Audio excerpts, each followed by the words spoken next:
Hi everyone, এটা হলো আমার এই বছরের চন্দ্রমল্লিকার প্লান্ট।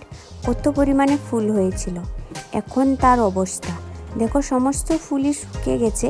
আজকের ভিডিওতে আমি দেখাবো যে চন্দ্রমল্লিকার প্লান্টের বীজ কীরকম হয় এবং কিভাবে সংগ্রহ করে রাখবেন। চন্দ্রমল্লিকার প্লান্টের ফুলগুলো যখন শুকিয়ে যায় তখন আপনারা হাতে এইভাবে ভেঙে দেখবেন।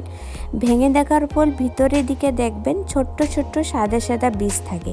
আমার ফুলটা পুরোপুরি শুকিয়েনি, তার জন্য বীজও কাঁচা আছে। এই বীজ যদি আপনারা লাগান তাহলে চারা হবে না, আপনাকে ফুলটিকে আরও ভালোভাবে শুকতে দিতে হবে। তারপরে যদি আপনারা এইভাবে ভাঙেন দেখবে কালো কালো ছোট ছোট বীজ দেখতে পাবেন।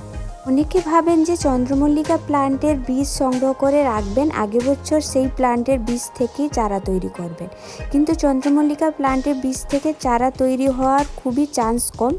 তার চেয়ে এই প্লান্টের কাটিং থেকে খুব সহজেই চারা তৈরি হয়ে যায়। আপনারা বীজ না ফেলে কাটিং থেকে খুব সহজে চারা তৈরি করতে পারেন। আজকের জন্য এতটাই, দেখা হচ্ছে নেক্সট ভিডিওতে। বাই।